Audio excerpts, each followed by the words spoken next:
ค่อยแม่นบ่จะโหย จักแม่นแล้ว อยากเอาไว้นาเพิ่นอีกอยากขายหมูอยู่แล้วว่ะ อ๋อเรายังไม่ได้ขายได้ ทำกันทั้งแล้ว เรายังบ่ได้ขายเจ้าแต่ว่าเราเจ้าว่าเจ้าเป็นคนปะลาวเป็นเนาะ ก็ คิดเบิ่ง เจ้าเป็นพ่อคนใหม่นั่นแหละ คิดเบิ่งก็จะคือแนวนั้น ถ้าค่อยปะเราก็ได้ผัวแล้วเนาะได้หยังเนาะได้หยัง เราบัดป้าไปเอาเมียเลยที่บางคนนี่ป้ากันไปนี่ บ่ได้เว้านำกันเลย ว่าบ่ได้พ่อหน้าผู้ใด แม่นเลย เราถือว่าเราดีนะมี FC เพิ่นก็โอ้ย่องลายพี่น้องเรานิสัยดี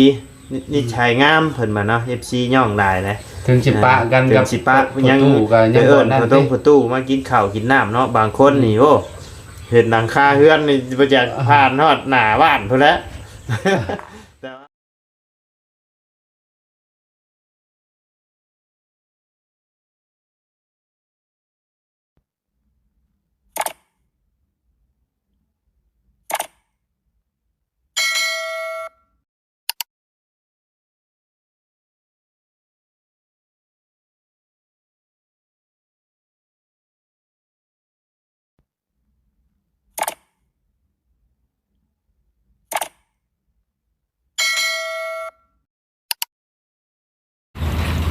เอาเนาะพี่น้องเลยเอาแล้วย้ายมาอยู่พี่เด้อบ่บัดนี้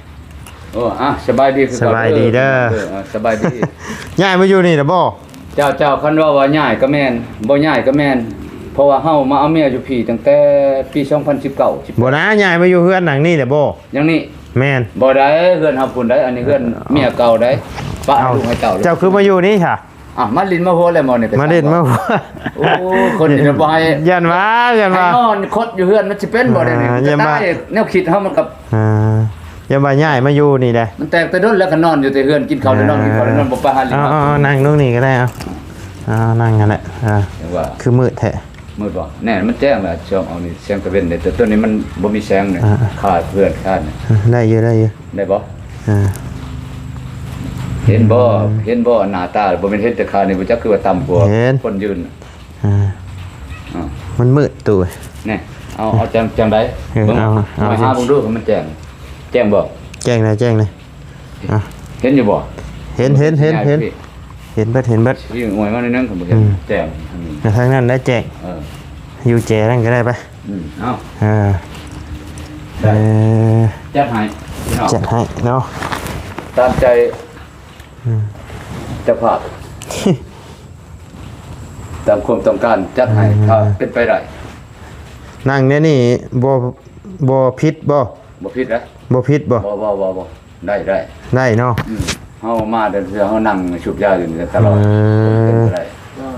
เดี๋ยวดอกเป็นกันเอง เป็นกันเองเนาะ ชาวเพื่อนเฮาแล้วนี่ เพื่อนเจ้าบ่ อ้าวชาวเพื่อนเฮาแล้วให้ลูกให้เต้าเอานี่ติเฮ้ยโอ้ย เอาไว้ จนเฮานี่แล้วเฮาแกะบ่ได้เฮาไปขายชื่อเขาชานกินเลยนะ โอ้ยบ่จุบหรอก จุบนะเป่าหนึ่งเนาะเขาต้องเอา สบายดี เจ้าเอาสบายดีคือเก่า สุขคนเนาะใช่ซะทั้งอันชาวหยังซื่อ ชาวโหยเมียเก่าชาวโหย ชาวโหย โหยหอโอยโหย โหย หวยก็ได้ ห้วย อันในเพจมันหันชื่อมวยมวยลูกชาวเดียวชื่อเพจมันนั่นน่ะชื่อมันแทนโหยนับลงเทพแล้วบ่ ยัง อยู่ เอาหน้าบ่ทันแล้วสิลงในหน้าแล้วก่อน โอ้ย บ่ได้ลงกรุงเทพลงระยอง ก็นั่นแหละ ภาคใต้มันผลใกล้กรุงเทพไปบ่ บ่แม่นภาคใต้เด้ ภาคใต้ติดระยอง บ่แม่น บ่มันติดชายแดนเขมรบ่ อีหยังวะภาคFC เพิ่นคอมเมนต์มาบอกอยู่บ่แม่นภาคใต้เด้อว่าได้เด้อเพิ่นมา บ่แม่นภาคใต้ก็ได้ระยองหั่นแหละว่าระยอง ภาคตะวัน ว่าภาคตะวันออกบ่ ภาคตะวันออก เนาะ เนาะ ภาคตะวันตก ภาคตะวันออก คือบ่แม่นภาคใต้ถ้าภาคใต้มันน่ะอาจจะแม่นพวกเขาลบกันเนาะพวกอันนั้นน่ะชนชาติหั่นเด้ โดย อันเป็นอันนั้นน่ะ ว่าไรก็บ่ฮู้ปานใดพี่น้องภาค เพราะนั้นน่ะธรรมดากับชุมบาวและหูเฮาเลยอยู่แต่บนเก่านี่เพราะว่าไปมามันไปบ่นี่บ่ ไป นั่น คือกันแต่ก็เคยไปอยู่คือกันอยู่ในระยองกันเนาะ แน่ไปอยู่ระยอง แต่ว่า จังหวัด บ่ฮู้ว่ามันอยู่ภาคใต้หรือภาคเหนือภาคกลางเนาะ คือลาวเฮานี่แต่ขาชาละวันลงไปมันภาคใต้ขาชาละวันขึ้นมา ตะวันออก ภาคตะวันออกภาคตะวันตกนั่นน่ะได้ แม่นเพิ่นเขียนมาบอกนะ ภาคตะวันออก ภาคตะวันออกกับภาคตะวันออกเด้อ โดย ขอโทษขออภัยบ่ฮู้ โดย พวกขาก็ได้ โดยกินข้าวกินน้ำก็มากินอยู่พี่บ่เจ้าดิน บ่ได้มากินพี่แล้วกินพุ่นแล้ว แต่ว่ามาเด่นอยู่นี่เนาะ ก็ยังกินของพวกลูกพวกหลานให้แหละ อ๋อ ประหยัดกินหมี่เป็นหมี่ โดย กินหมี่มาเช้านี่ก็เช้า อ่ากิ กินหมี่แล้วก็แล้วดอกอยู่คนเดียวเฮ็ดได้ข้าวก็นึ่งป้าจะซื้อเท่ากำปั้นนี่ป้าอยู่หั่นแหละช่อง3มื้อก็บ่หมดมีเบายังให้มื้อนั้นหาทงผู้หนึงให้หาทงเป็นชิปมาให้ลูกหาเฮาก็เอาหาปันกันกินกับลูกเช้านี่มันไปหาได้แต่เช้านี่พุ่น โดย ผู้นี้แม่มันไปนํเอาแล้วก็ไปหน้าเลย โอ้ ขี่รถ ออกไปหน้าน้ำกันบ่ ไปหน้าไป เรา ซับ ก็ดุมันเนาะเราก็เนาะ ดุได้ เบิ่งคนคือสิ โอ้ บ่ จะเบิ่งคนคือคนนางนี่เบิ่ง เนาะ เราแต่งตัวคือคนนางแต่ว่า เนาะ ความดุมันของเราบ่ได้นับมันเมียตัวน่ะ เออ ตัวมันปะเฮาหั่น แม่น อันนี้ได้ นี่ใส่ดีพี่น้องเอ้ย FC เพิ่นเบิ่งอะก็โอ้เพิ่นย่องหลายได้พี่น้องเอ้ย จ้า อ่า แม่นนั่นแหละ ใจจิตใจงามเพิ่นน่ะเนาะ อืม ทางอ่าสาว ชาวโหย สาวโหยเนาะ โหย สาวโหย โหย เพิ่นพี่น้องเอ้ย ชื่อเพศแทนมวยลูกชาวเดียว มวย เสยละอวย อ๋อเอ้าเรามีลูกชาวผู้เดียวบ่ อ่ะก็ผู้เดียวนี่ลูกชาว นี่ หาก็ได้ลูกชาวเดียว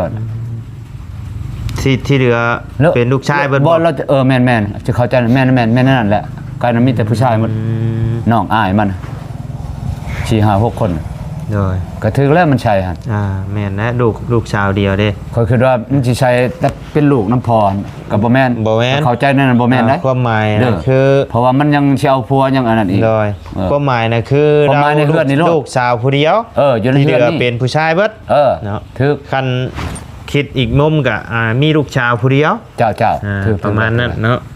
บ่แม่นประมาณนะแต่แม่นแท้ เนาะ บ่ได้ประมาณนี่มันจะว่าลุดลื่นได้เขาจะเอาประมาณหั่นน่ะ เนาะ อันนี้มันแม่นแท้เราตรงเลย แม่นเลยเนาะ ลูกชาวเดียวเลยเฮือนหลังนี่ อ๋อ มันถือว่าพ่อนี่บ่มีบุญวาสนาเป็นพ่อเอง เนาะ แล้วก็ถึกหลอก ถูก จากลูก หลอก ผู้หญิงคือกันหั่นแหละ เนาะ ยังมาป้ากันไปแล้วก็เขาก็บ่ทิมบ่ยังดอกแต่ว่า เนาะ เขาก็บ่อยากกลับคืน เนาะ เขาอยากหาเงินหาคำเด้ แม่น มันก็เทินแล้วเขาว่า เนาะ แน่ ถือว่า เขาคิดถึง ถือว่าเราก็ยังมีอันมีนี่แล้วก็แบ่งให้กินเนาะ นี่ยังไปลินไปหัวไปอยู่เฮือนอยู่ชาน โดย กินข้าวกินน้ำน้ำกัน คนผู้นี้นี่ใช้น่ะโอ้ยอดเยี่ยมเลย แม่นอยู่ พอ ตาม จนจะกันใจใต้พุ่นแหละ มัน เนาะ มาคิดคืนหลังมันเป็นไปนั่นนี่มา เนาะ ชีวิตเกิดมาเธอเดียวเนี่ย อืม กันอยู่กับเรานะจนเฒ่าจนแก่ไปแล้วก็ คันอยู่ ติดกันแต่อยู่เชโน่พุ่น เออ อยู่เชโน่พุ่นพอแล้วตอนนั้นบ่ท่านออกจากราชการน่ะ โดย อยู่กองพันสื่อสารของกองพลที่4แล้ว อ่า มันเลยมันกลับมาพี่มันเลยโทรไปเรื่อยๆว่า โดย เมื่อไรเจ้าจะมาขอเฮ้ยเมื่อไรเจ้าจะมาขอนะ มันก็เอาจริงเอาจังได้ โดย จังพอจังได้คนขัวเงินคำก็บ่น้อยบ่หลายเงินเดือนก็บ่หลายตอนนั้น โดย หายืมนำกรมกองนั่นแหละยืมเงินเลื่อนยืมนี่ อืม จังได้มา อืม ได้10ชาวล้านมาแบบ ตึกจอนเจ้ามาแต่งเงินขลองแล้วจักล้าน ชาวล้านนี่ ซาล้านเนาะ ชาวล้านก็บ่ได้ป้งดอก โอ้ ป้งเท่ามันป้งเขาเว้าซื่อ โอ้เบ้า ๆในชาวล้านเฮาก็มีเงินแต่ชาวล้านเฮายืมน่ะเหมาะใช่หมดนั่นนี่นั่นน่ะค่าดอกก็บ่ได้ป้งเว้าซื่อๆปะกันไปปะกันก็บ่ได้ให้กันเลย เมียผู้นี้คือกันเมียผู้นี้ก็มีบทบันทึกถ้ายิ่งปะชายถ้าชายปะยิ่งก็บ่ได้เสียหยัง บริเชียยัง ง่ายเลยว่าขอยก็นี่คือกันเฮาบ่มีนะ เงินขลองน่ะคือว่าไว้ซื่อๆ ว่าไว้ชื่อ บ่ได้เชียจะกีบ บ่ เลย บ่ได้เสียผู้นี้ก็บ่ได้เสีย โอ้ ผู้นี้ก็ ได้เงินอันตัว20ล้านนะเจ้ามาเฮ็ดหยังได เอากินดองแต่งดองอยู่ในหันหมด ซื้อเครื่องซื้อของอหยังอะไรเนาะ หมูเฮ็ดเป็ดไก่อยู่ในหันแล้วจนแล้วงาน อ่าๆ เช้าร้านนั่นแหละคือเช้านี่เมียผู้นี้คือกัน ผู้นี้ก็20ล้านบ่แต่ง 20ล้าน ผู้นี้ก็โอ้ 20ล้าน แสดงว่าเจ้าเมียแต่ละคนนี่แต่งเบิดทุกคนเลยเนาะ แต่งใดบ่แม่นแนวนี้นั่นเด้อถูกต้องตามหลักหลักการหมด เนาะ เพิ่นผู้นี้แฮงกระเต็กเลยเพิ่นผู้นี้ชะมวยนี่ โดย เฮายังอยู่ราชการทหารก็ช่วงป้องกันประเทศเซ็นใบอนุมัติสร้างครอบครัว โอ้ พลเอกจันทร์ชมรจันยราช เนาะ ชำได้จะว่าใหญ่ที่สุด โดย สำหรับกองทัพประเทศลาวนี่ โดย แต่ว่ายังคิดโอ้คิดเดี๋ยวนี้ก็ยังอยู่ใบอนุมัติยังแก๊สนั่นแหละ ยังก็ ยังกะ เฮ็ดหยังบ่ได้ เฮ็ด นะ ยังบ่ได้ คือว่าถ้าว่าเฮ็ดยังได้คนยังอยู่นํกันเฮ็ดยังได้ ลมหายไปตายจากมาเพิ่นก็เบิ่งนหันแหละตัวอยู่ใช้อยู่ทหารบ่ใช้ใบอนุมัติออกในนี่นั่นเขากวดหันแล้วเขาจังไล่เงินอุดหนุนเงินบำนาญแน่นอน น้อย อันนี้เจ้าไผและสิแลนด์น่ะสมมุติว่าเว้าความขี้หายพอตายพอบ่ได้อยากตายดอกอย่าอายุยืนๆหมดแล้วได้อยู่100ปลายล้านข้าวหัวนี่ คันสมมุติว่าเจ้าอันนั้นนะ ล้มไปหั่นตายไปหั่นน่ะสมมุติ แต่ไผสิเป็นคนได้ มันมอบให้ลูกสาวเขานี่แหละ อ๋อมอบให้ลูกสาว เขาเบิ่งเขาแย่งเขานี่แหละ ถ้ามีเมียถ้าเอาเมียผู้ใดผู้ชุดท้ายเบิ่งแย่งเฮาก็มอบให้ผู้นั้นแลนแล้วเอาแล้วแต่เขาสิปั้นลูกเต่าเฮาจังนี้รวยเชโนเขาบ่ปั้นกันแล้วชุดกับเขาเด้ ชุดกับเขาเนาะ เนี่ยมันแนวนั้นได้ตามเห็นอยู่ในกองทัพพุ่นว่าเคยเห็นผ่านมากันแนวนั้นคือเฮาพี่น้องมื่นตาบ่เห็นพี่ตีตาบ่เห็นน้องคือเฮาแฮงกระเต็กน้องชายผู้เดียวก็อยู่บ้านที่ลาดชาละวันพุ่นเมืองละงามพุ่นจักสิฮู้เป็นฮู้ตายเดี๋ยวนี้ก็เบอร์โทรศัพท์ก็บ่ฮู้ล่ะตกเชียร์แล้วเบอร์โทรศัพท์เท่านั้น เจ้าคือบ่ไปรำหน้าซอยเราสิตุ อ้าวเนี่ยเพิ่นโทรมาแต่เช้าฉันพอไปแล้ว ปกติเจ้าก็ไปรำหน้าบ่ ไปแล้วไปช่วยแล้วช่องมือเข้าไปช่องมือแล้วมันบ่แล้ว เดี๋ยวอีกประมาณจักมื้อไกลว่านาเรา บ่ไกลปานใดดอกได้อยู่ช่องหลัก 2ลักพาได้พาไปเบิ่งได้บ่ อ้าวสิค่าหยัง สิกาย คันอยากเบิ่งแล้วย่างเอ้าเพราะว่านี่ใกล้ๆย่างลัดนี่คันว่าไปรถพุ่นจนจะฮอดบ้านน่ะช่างพะโลเพิ่นชักลงมาอีกเพราะว่าเขาตั้นมาแถวนี่นี่แต่ทางย่าง แต่ว่าทางง่ายอยู่บ่ล่ะ ง่ายย่างง่ายทางตื้นๆนี่แหละทางเขาเที่ยวหน้าเที่ยวให้ บ่ทางรถนะ ห้วยก็ทางแดงนั่นนี่แหละไปพุ่น ก็แบบนี้ก็ง่ายอยู่เนาะ พุ่นก็ชักลงไปพุ่นก็ผ่านหน้าเขาอีกก็ก่อนสิเข้าเที่ยงจักสิไปได้ตำบ่ต้องแท้ๆหน้าแล้วจอดป้าอยู่พุ่นจังย่างลงเที่ยงอีก มองอันที่ไปตักน้ำพุ่นบ่ กายไปทางนี้แล้ว ชื่อหันแล้ว โอ้กาย แต่กายไปหันกายไปหันก็บ่ไกลดอกบ่ฮอดติกิโลเมตรกายไปหันฮอดบ่อนตักน้ำ กะบ่ไกลปานใด บ่ ซะ ไกลพอย่างเลยพอมีแต่ย่างไปช่วยเขาอันนี้บ่แม่นมาหรือบ่ แม่นบ่ แม่นแล้วหันได้มาเลยเด้ โอ้ ดีโชคดีของ นั่นดิ เจ้า มาแล้ว มาแล้วหันเบาแล้วผู้ดีว่าสิไปแล้วมาแล้วหัน พุ่นมาแล้วพี่น้องเอ้ย พุ่น เห็นบ่คนละยองนะ เนาะ มันคน คนระยองบ่น จังหวัดระยอง เลยเอ้ยใช้ยาเพาะได้ลูก เอาแล้ว คนดำหน้ามาแต่ดำหน้าบ่นี่น่ะบ่ได้ดำหน้านี่ บ้าอย่าไปมาดเราได้ชาวนี่อู้คนรู้คนมันอะไรได้เบิ่งคนคือคุณนางบ่แม่นเด้อ หน้าจนแดงเนาะ ทิมรถไว้อยู่ใช่นะ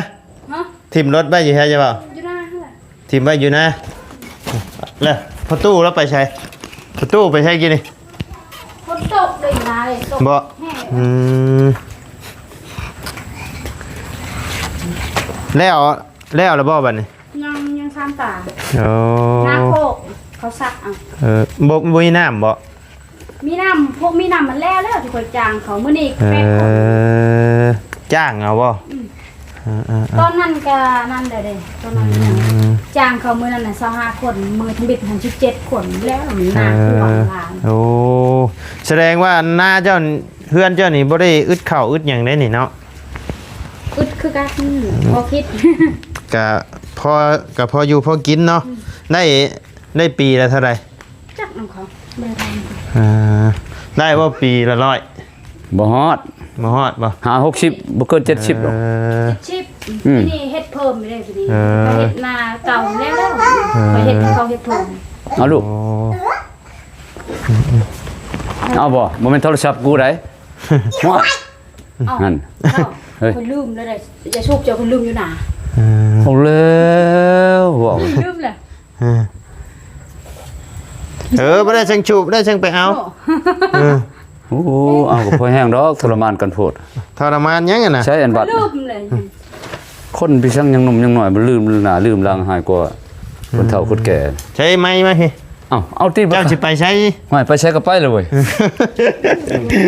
หมดพละนาทีเลย เบิดได้ใช้อยู่นี่แล้วยังบ่ทันเบิด มา เลย เลยเล่าก็มาเลย ยังบ่ทันเบิด ผม เด้ สิไปนำกับพวกเฮาย่างในฮอดผู้ที่ฮอดถนามพ่ออยู่หั่นโลด ใช่บัตรอยู่ ตั้งพร้อมเลยเว้ย อ่า ตั้งกันหมดเท่านั้นแหละหั่น อ่า บ่มียาสูบแล้วนี่พอแห้งอันเดียวนี่ช่อง โอ้อันแถมมาเติมเงินให้น้ำอีกบ่นี่โอ้เรานี่ดีเนาะขนาดเนาะ ข่อยเองนี่ข่อยเองบ่ดีนะ เจ้าบ่ดีเนาะเจ้าเนาะ คนบ่ดีแล้วข่อย อ่า ยาสูบข่อยโอ้ยเขาเอามาบ่ยังมาไผอยู่นั่น เนาะ ไผอยู่นั่น อยู่ไหน อยู่หน้าน่ะ อยู่ไหนเขาลุงบ่อย เราเชื่อมาบ่น่ะจะเชื่อบ่จะเชื่อไว้ บ่เราคุณลืมอยู่หั่นน่ะ เขาก็สูบหมดแล้วนี่ ใช้ว่าสิลงกรุงเทพ ฮะ ใช้ว่าสิลงกรุงเทพ ระยองก็ระยอง ยังสินอนอยู่ไปนอนอยู่เมืองตะแหลงนอนประมาณ 4-5 มื้อคุณจึงลง ไปนอนอยู่เมืองใช่น่ะ หาคัดผิวอยู่เมืองนั่น โอ้อยู่โรงเรียนนะ โอ้อยู่ เมือง ชิ สิ บ โปนนี่ อยู่เจ็บปวดเนาะ แล้วบัดพักแล้ว เอ นะ อ อยู่หันก่อนอยู่คัดผิวคัดเป็นหน้าดำมัน อยู่กัดผิว เข้าห้องมัน มื้อแรงนี่ไปพุ่นแล้วก็เจ้าบ่ได้ไอ้ดำแล้วบ่หน้าบัดนี้ ยังอีช่องตา ดับ เขาเฮ็ดเนาะ ให้เพิ่นปล่อยเพิ่นเฮ็ดบัดนี้เนาะ มื้อนี้บ่ได้ไปเฮ็ดของเขา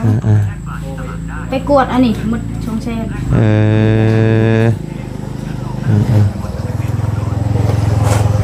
เหนียว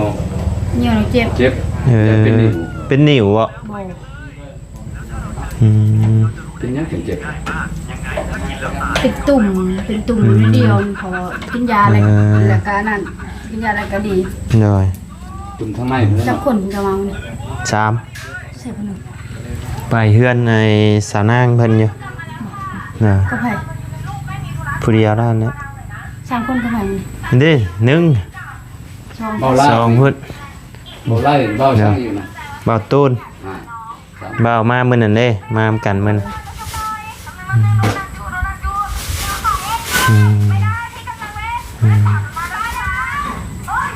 กินข้าวแล้วบ่ กินละ กินนะอ่า กินยังไง เอา ประตู เปลี่ยนมุมหน่อยนึงพี่น้อง สบายดีเด้อประตูเอาโหยสบายดีเด้อพี่น้องเอ้ยเนาะ โอ้ยมาดี เอา เนาะ เนี่ยคนนี้นะมาเปลี่ยนมุมบ่บ่อะไร เปลี่ยนมุมแล้ว ที่นี่มันเด็กตอบแสง แม่นมันมืดเรามาแต่ดำหน้าไม่ไหม้เดี๋ยวแห้งแดดแห้งดำเขามันมืดเด้ ให้ความสว่างเราได้ ให้ เนาะ ความสว่างไงโอ้เราเนาะเอาเพิ่มอีกกัน แซ่ว่าน้องมันจะไปอันไทยบ่อะไร เอาได้ยินแล้วว่าสิลงมือมันเสาร์ มันจะไปบ่บัดนี้ ยัง ยังบ่ ยังอีกจักมื้อบัดนี้ มันน่าจะประมาณได้5 มื้อ อีก5มื้อ5มื้อก็เราบ่อยู่นี่เราไปนอนในเมืองพุ่นได้ ไปนอนอยู่ตัวเมืองพุ่นสิโพนพุ่น 4-5 มื้อเฮ็ดผิวเฮ็ดหยังไปมันดำมันอันนั้นเด้เราว่ามันดำหายดำนาคัดผิวคัด เดี๋ยวแนวมันแน่เนาะ แม่นเลยทางน้องเพิ่นไปเฮ็ดอยู่ผู้อยู่ระยองบ่ แม่น อาหารบ่จะเฮ็ด แม่น อาหารยังแบบไรแบบเกี่ยวกับอาหารตามสั่งนี่บ่ มันเกี่ยวกับพวกต่างประเทศพวกอันอย่างคนจีนมีคนฝรั่งมียูเครนดำ โอ้ ๆมีหลาย ที่ว่าก็จะมากินบ่อ๋อ อาหารชากลเนี่ยเขาของชากลอะไรแต่บ่แม่น แม่ว่ามันอยู่หม่องเขตท่องเที่ยวบ่ อยู่แถวอยู่บ้านเพวิทย์ระยองหน่อยหนึงอยู่เมืองระยองแต่บ้านเพมันอยู่ติดทะเลเลยอยู่เกาะเสม็ด โอ้โอ้เฉพาะแหละคนต่างประเทศก็เจ้าจังอันนั้นเนาะบ่หลาย ก็ไปเที่ยวเลย จะไปเที่ยวไปหยังนี้ มันเป็นแหล่งท่องเที่ยว แหล่งท่องเที่ยวอยู่แล้ว ไปเห็นแบบได้คือได้ไปแบบไปเห็นงานอยู่ระยองได้ แรกๆนะ อืม ไปกับหมู่เขา ไปกับหมู่เลย เราก็ชื่อหมู่ก่อนนั่นแหละหมู่พวกนี้หมู่เขา แรกอยู่นครปฐมใหญ่แต่ผลอยู่นครปฐม อ๋อ อยู่หั่นตอนแรกๆแล้วก็ค่อยอันตอนแรกจะค่อยเว้าความกันเด้ ว่าความกับประตูนี่ แม่น เอ่อ แล้วก็ ตะกี้ถ้าบ่ให้เราเงินชาวล้านแหละเฮือนนี่เป็นของลาวเด้ใช่นะแล้วดินชกอยบ่ให้เอาเงินให้ลาวนั่น 40,000แล้วแต่งเมียเราใหม่นั่นเด้ เอาไปเต้ จะพ่อเราจังเนาะได้เมียใหม่เนาะเออ เราอยากได้เงินน้ำเจ้าเลยนี่เจ้าก็บ่อยากให้ว่าบ่เรามาเนี่ยนี่ ตะกี้ให้อยู่ตะกี้เดี๋ยวนี้บ่ได้พอ บ่ให้บ่ โอ้เรา เราอยู่ผู้เดียวแล้วเนาะทั้งชั้นนั่น สงสารนะวะ เห็นบ่ตู้นะบ่ เบิ่ง เบิ่งความอันใจดีเราน่ะ เพียมันเป็นไปแล้ว คิดมาตอนนี้มันก็สายไปแล้วเนาะ ชอยเพลงเขาก็แต่งแหงไปตามนั้น ดีแล้วเป็นหมู่เป็นหยังกันก็ได้เนาะแบบว่าก็เลี้ยงลูกกันแล้วเลี้ยงลูกช่วยกันนั่นแหละ ไปพุ่นเฮามีแต่เฮาเบิ่งดูอยู่นี่ ไปเรือนประชาชนเขาดินโทรศัพท์กินข้าวกินน้ำมีอาหารอันนี้นั่นกินครับ เอากันแน่มันแล้วลูกกับลูกเจะฟองให้มันไปเริ่มใหญ่เลยเด้สิได้กินแห้งเลยเด้ ลูกไปสิป้าสิทิ ลูกก็ได้ ป้าแม่มันจะป้าทั้งลูกก็บ่ได้คนเนาะ เพราะว่าเฮายังอยู่นั่นนี่เนาะถ้าไปทางอื่นก็บ่แน่เนาะ แม่น ทางอื่นก็ยังยากแล้ว แม่นอะไร หรือสมมุติอยู่ชาละวันซะ บัดนี้สมมุติว่าพ่อเฒ่าฟังนั่นเพิ่นบ่ให้อยู่แล้วสิมาขออยู่หม่องนี้บ่บัดนี้ ก็ ได้อยู่บ่เพิ่นสิให้อยู่บ่บัดนี้แล้วโหยสิให้เราอยู่อยู่บ่สมมุติว่าแบบว่า ดิน เรา เข้าพ่อแม่เขา ก็ พ่อ พ่อแม่แล้วพุ่นแล้วเกี่ยวนะ บ่เรานี่บ่เกี่ยวอยู่แล้วเนาะ เรา แต่ว่ายันแบบว่ามาเห็นกันเนาะบ่หลาย อย่ามา คือว่าได้อันนี้ก็ซ้ำอันนั้นนะปะก็เราก็ยังอันนั้นอยู่เนาะ พ่อกันอยู่ติ ยังพ่อกัน ป้า อยู่ ก็ช้ำบ่ป้าคือบ่ได้ป้านี่แล้วพอคิดถือว่าก็ยังดีอุ่นใจอยู่บ่นั้น โดย มันยังเบิ่ง ก็ยังดีแต่ทางเราก็ยังมีนั่นมีนี่ก็แบ่งให้เนาะ ไม่เท่าคนเราบ่มันคนขี้ทีไม่เท่าเราก็เบิ่ง ดีอยู่ เรา เนาะ ว่าอยู่ก็อยู่น้ำลูกนี่เราบอก เนาะ อยู่น้ำลูกมาตั้งตูบตั้งพานอยู่พี่มีอยู่ดอกไอ้บัวน่ะโอ้โหกัน ดำแน่แล้วบ่ ยังซ้ำตา ยังกล้าอีก3ตาพุ่นน่ะ ตามหน่อยที่ ซ้ำตาตัวเทิงนั่น3หรือ4ตา4ทั้งตาตะกา ตะการใหญ่เนาะนี่ ให้เนาะผมคิดว่าแบบว่า บ้านเฮาวัดขันยังความหมายตานี่คือกล้า แล้วเจ้าเต็ม หน้าเป็นธงไปแล้ว เป็นธงแล้วดำเป็นเดือนหมดแล้วสิเพิ่นยัง3ตา4ตาเนาะประมาณนั้นเนาะประตูผมไปซอยแล้วนี่ อ้าวก็โทรมาแต่เช้าเป็นชั้นไป เอาก็ไปแล้วบัดเฮาอันมาแล้วก็มาเลย เจ้าสิฮู้ไปสิพาไป โทรเอา บ่โทรหาเจ้าให้เจ้ามาเลย บ่ได้โทรบ่ได้ช่วยยามันยังเกี่ยวยังตียังลายแนวดอกช่วยอันนี้ก็ได้ช่วยช่องมือเลยเด้ ไปช่วยไป2มื้อเนาะ ช่วยช่องมือเพิ่นเอาเงินให้ตัวเองเพิ่นเอาอ่ะโอ้คิดไปคิดมามันบ่แม่นช่วยติไปจับ แม่นบ่เราเอาเงินให้กินนี่นะ บ่แม่นแล้วแม่เรา ทำจ้างอีก เงินค่ายังเราให้กินนี่คอบ่ เงินเราพักซื้อบัตรโทรศัพท์ โอ้เงินภาค เงิ ซื้อน นั่นแหละเงิน ภาค จ้า ซื้ ง อ ให้เขาจ้างหน้านั่นแหละประหยัดเด้ น้อย มันมันขาดทงนี่ไปถูกยาก็มัน น้อย เจ้าคนสูบยาเนาะแบบเป็นขาดบ่ได้ บ่ได้ได้ยาจุดนั้นเป็นเวลาสินอนสิยัง เงินบ่มีได้เฮ็ดบ่ได้บ่นี่ บ่มีติดหนี้นะครับเอ้ยติดหนี้กับหารบาทนี่อันนี้ก็บ่มีแท้ๆแต่ว่ามันบ่ชูขาดแล้วต้องประหยัดเด้ น้อย ยา ให้กันให้เช่าได้บ่ยาสูบ หน่อยเขามีผัวให้เช่าก็บ่เคยเช่าได้อันนี้มันบ่มีผัวให้เช่า ว่าผม หาวเลย หาเอาละคนให้เช่า ค่อยใจเย็นๆคือน้ำดอกไก่ก่อน คนทำโมไกลแล้วประตู เอาออกให้คิดได้ บอกว่าสิยังสิมีใหม่อีกอยู่ อ่ะหมอนี่ว่าลายเถื่อเลยมันเป็นควายแต่ควายมันก็ยังยางเป็นขู่เป็นขี้คนเถื่อนี่ ข้างนอกวันนี้ยังบ่ได้มีบ่ยังบ่ได้มีแบบ ถามเราพุ่นแล้วเนี่ยมันคือเราไปพุ่นแล้วมีแต่คนก็มี ยังบ่เอา นี่อยากหาเงินก่อนบ่ เลี้ยงอีลอยให้ใหญ่กัน มีแล้วเรายังบ่เอาแล้วเป็นชูเป็นแผ่น มี ชิ้น แล้ว มืดดอก แบบว่ามีคน มี คนหักคนหยังแล้วเนาะ มีคนหักคนอย่างเด้อแต่ยังบ่ทันเอาเนาะ ยังบ่ได้ไปคอยังก็ล่มไปนี่แหละบ่ได้ไปหาคนคู่มือใครเลยอยู่พายุมา เป็นคนฝั่งไทยบ่หรือคนลาวคือกัน เขาให้เขายอกคอยคนในบ้านนี่แหละ คนในบ้านนี่ เขายอกคอย คิดว่าเป็นคนบ้านอื่นบ้านไกลใช่ดอกว่าบ่แม่นเนาะ คนบ้าน เขายอกชื่อๆเขายอกจักเอาจักบ่บ่ได้เอา รุ่นใดน่ะ รุ่นกัดนำกันนี่นะ รุ่นประมาณสำคัญนี้ มันได้บ่30ปลาย ชงกทุกเจ็ด โอ้โหเจ็ดเจ้านี่ก็สิประมาณเราๆประมาณเท่านั้นเนาะจะได้เอาประตูได้เมียเด็กกะลีเนาะเนาะตั้งแต่อายุเจ้าตอนนั้นเท่าไรฮะน้องตอนอยู่กับประตูนี่ ได้13 14 โอ้โห 13 14 โอ้ย ได้ฉำนั้นน้อย 15ได้แล้ว15 ๆพอดอก15 โอ้ประตูนี่ไปเลยกะลีเนาะไปเห็นเราอยู่ไซเกาะนี่อยู่มองใดฮะน้องพ่อเราอยู่มองใด วิชิโน พ่อเราอยู่มองเชนูเนาะ เล่าแล้วนะเมื่อลิ้นน้ำบ่าวแล้วบ่ลุงคำน่ะบ่เจ้าห้อง บ่ บ่าว อายแม่ อ้ายแม่เล่าไปอยู่พุ่น แล้วมื้อนั้นหันเถิด ตามที่เราสอนพอดีได้เลย วันช้างตั้งกองพลที่4ครบหอม30ปลายปีแหละและเมียลุงคำเนี่ยไปขายเครื่องขายของเราไปขายช่วย จีบตอนนั้นแหละจีบ ตอนนั้นยังบ่ได้แต่งโตซะบ่จักบ่ซะโหย ก็ธรรมดา แบบธรรมดานี่แหละเนาะให้ก็13 14 ช่วง เนาะ บ่ทันแดงดอกตอนนั้น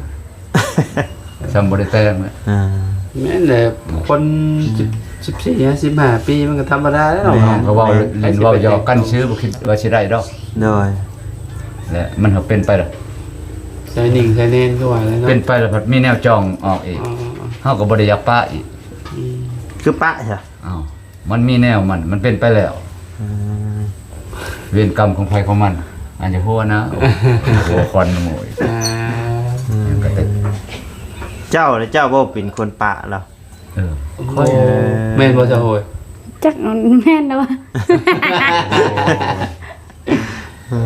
อยากเอาไว้หนาเพิ่นอีกอยากขายหมูอยู่แล้วว่ะ อ๋อเรายังบ่ได้ขายได้ ทำกันทั้งแล้ว เรายังบ่ได้ขายเจ้าแต่ว่าเราเจ้าว่าเจ้าเป็นคนปะลาวเนาะ ก็ คิดเบิ่ง เจ้าเป็นพ่อคนใหม่นั่นแหละ คิดเบิ่งก็จะขึ้นแนวนั้น ถ้าค่อยปาเราค่ะได้ผัวแล้วเนาะได้หยังเนาะได้หยัง เราบัดปะไปเอา เจ้า เมีย ก็ เล อย ยาก ที่ เอายังกระเต็กโอเคเอาได้ปะกันก็อยากเอาแล้วก็ได้บ่จะเอานะ เรายังบ่พร้อมเด้เพราะว่าเรามันยังบ่อยากมีผัว เพราะว่าเอาไปก็ยันปะยันถึกปะคือเจ้าปะเราอ่ะ บ่เราคนมาหาเงินคอยฮู้ คนมองหาเงิน คนมักไปหาเงินหาคำแล้วสิเอาลูกเอาผัวแล้วมัน อ๋อ อยากคัดจังหวะ เอากับ มากับไปนำกันเนาะ มักกับไป ไป เอา นำ ก็ กัน มักคือกันเฮาหา บ่ เงิน คือแล้ววันนี้ คอย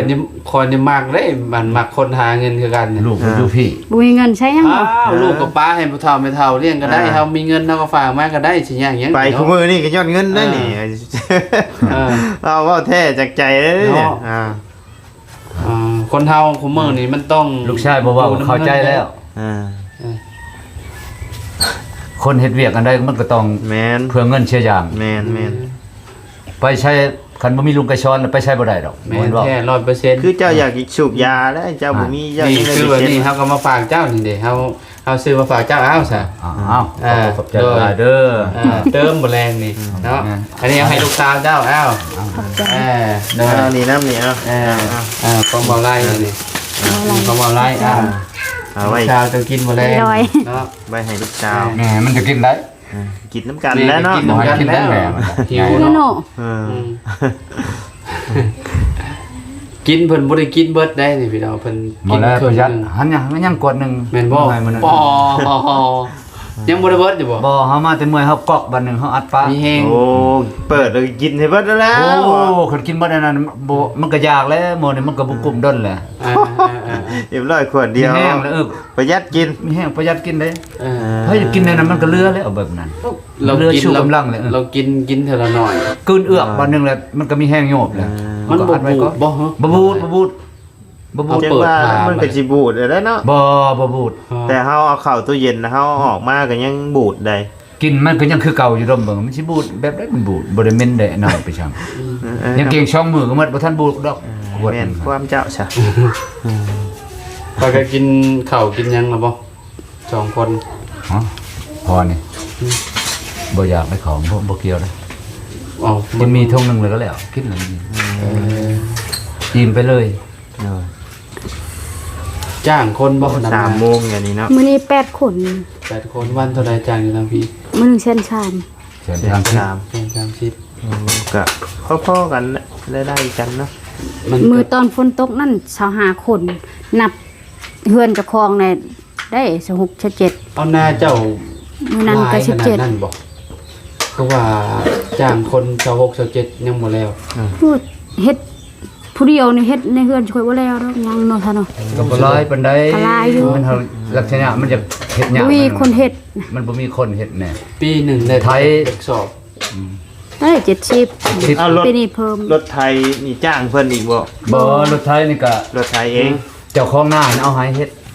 ก็ หน้าร ถไท เขา ยพร้อม หน้าเขา โอ้เช็ดหน้าเพิ่นบ่ หน้าเขาพี่น้อง แล้วว่าเฮ็ดหน้าเจะฟ้าของ แต่บ่แม่น หน้าพออยู่พี่หน้าพอ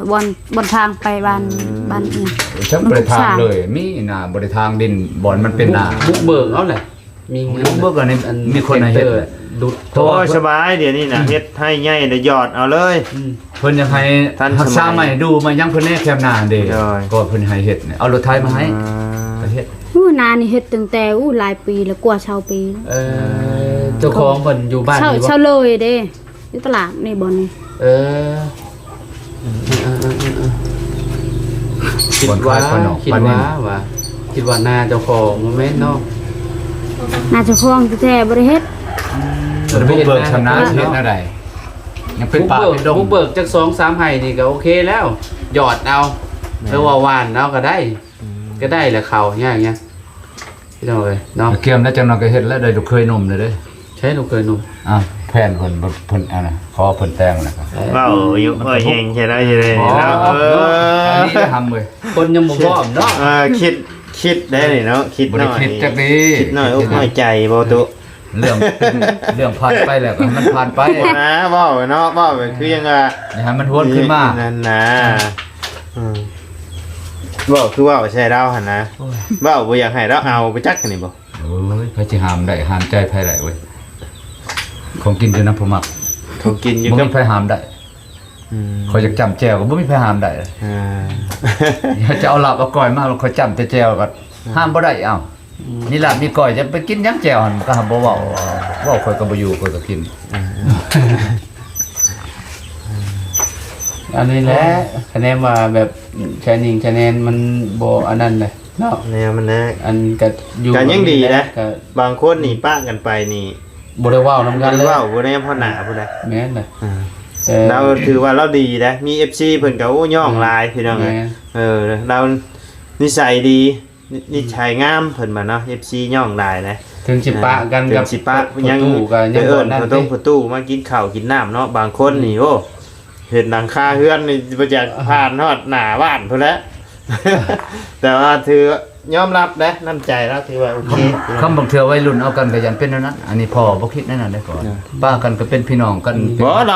ากับวัยรุ่นคือกันบางเทื่อเราชอบบ่อยาก เขาสิว่าคือผู้ชายเนาะบางเทื่อเขาบ่ชนแล้ว คือเรากับโอ้ เราก็วัยรุ่นอยู่ บ่อยากเห็นพ่อหน้าย่าพุ่นแหละหั่นนะเว้าขอโทษนำพี่น้องเอ้ย ที่ว่าบ่เห็นหน้าไปจักอยู่ไหนก็สิบ่มาจักบ่มาแล้วมื้อนี้ บ่คนบ่นั่นมันต่างหากเบิ่งออกได้ตู้เอ้ยคนอยากเว้านำบ่อยากเว้านำนะแต่ว่าเราถือว่าโอเคตามที่เบิ่งหั่นนะ เรายังอันนั้นเนาะว่าไง แม่นสาเดียวให้ทางอาจารย์ลาวคุยนำ โดย เพิ่นก่อนเนาะทางบ่ได้สิได้เดินทางก่อนบัดนี้ กลับบ้านบ่ กลับบ้านก่อน โอเค พอดีว่ามีเบียกเนาะ ไป หน่อย ไป ขอไม้นะขอไม้ เปิ คื ด น วันใหม่บ่ เมื่อบ้านก่อน มาบ้าน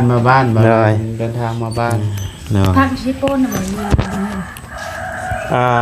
พักอยู่แถวเชฟโปนนะสิเมื่อบ้าน บ้านนี่ค่ะ อยู่โรงเรียน ก็บ่ไกลปานใดเนาะ กะไกลเติมอยู่ประมาณ100ปลายลัก บ่ไกลเท่าเชโน เพราะเกือบฮอดเชโน แต่หาไป เห็นกับฮอดชโนคือกัน อ๋อ30ปลายลักเพิ่นได้แต่หาไปได้ ก็ที่ใกล้เติมอยู่ โดยไกล คอย เติบ พี่อันเลยชิโนอีกคอย ล ล ง ง ไป ไปเดซิโนรับ ทางเลข 35 แถวบ้านอันประตูนี่ฮู้อยู่เนาะประตูประมาณจักรลักมุจากชิโนไปบ้านหัวยาง ประมาณ20ปลาย ก็นั่นแหละ เจ้า3จุด4ละประมาณนั้น โอเคสบายดีเด้อเนาะไปตู้ไป เด้อ เดี๋ยวไป สบายดีเด้อพี่น้องเนาะ ทางมาไลก็จะได้เดินทางก่อนพี่น้องเลยแบบนี้เนาะไป้าพี่น้องเลยสำหรับคลิปนี้ทางมาไลก็จะได้ขอจบคลิปปิดคลิปลงไปเพียงสำนี้กันเด้อพี่น้องเด้อพบเจอกันคลิปหน้าเนาะสำหรับคลิปนี้ลำลาแล้วพี่น้องสบายดีเด้อ